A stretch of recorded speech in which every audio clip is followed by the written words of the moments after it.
Ayan. Hello guys. Ayan guys, may binili pala akong halaman. Pang winter.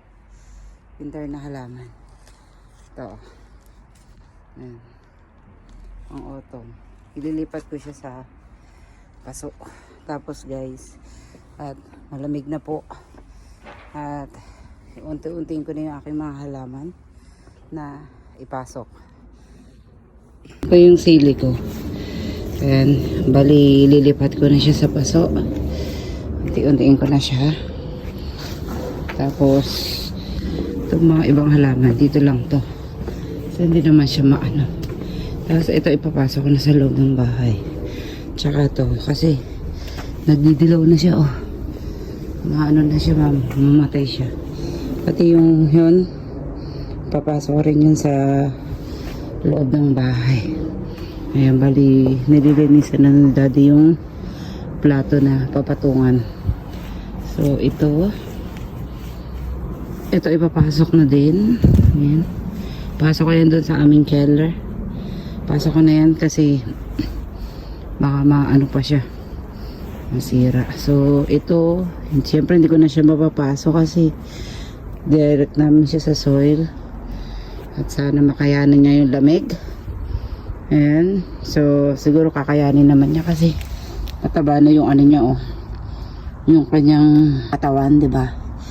Ayan. So wish ko lang talaga ay hindi siya mamatay sa winter. Bali lalagyan lang namin siya ng pang warm para hindi siya ma-frozen. So ito din yung olive namin. Ang dami niyang bunga. Kita niyo, daming bunga, oh. Yun na, daming bunga. Ayan.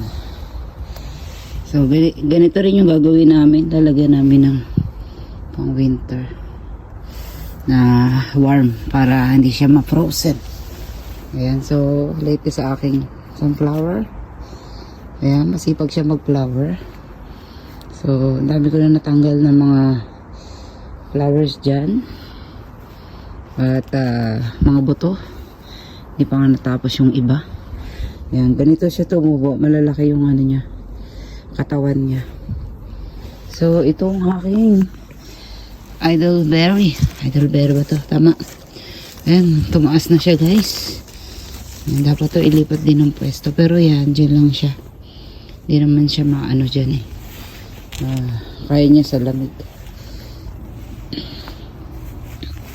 Ayan, so nakikita nyo sa neighbor namin yan.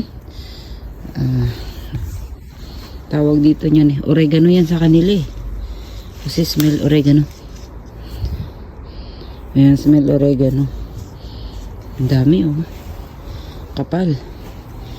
So ito rin yung aking idleberry. At ito din yung isang puno na tinanim ko na din dito. Ayan, at healthy naman siya dyan. At ganun din ang gagawin ko. Talaga dinare ko na siya dyan. So ito pala ay ipapasok ko na rin to. Kasi hindi to pwede na masyadong malamig. Pasok na rin yan sa loob. Yan, oh. Kala ko nga mawawala na to, eh. Sinurvive ko na lang talaga siya. Yan. Kasi dati nag-ano siya, ayan, ganito start niya, nag-yellow na siya. Ang dami niyang baby. Yan. So, yan, yun lamang at magtatanim na ako guys habang hindi umuulan.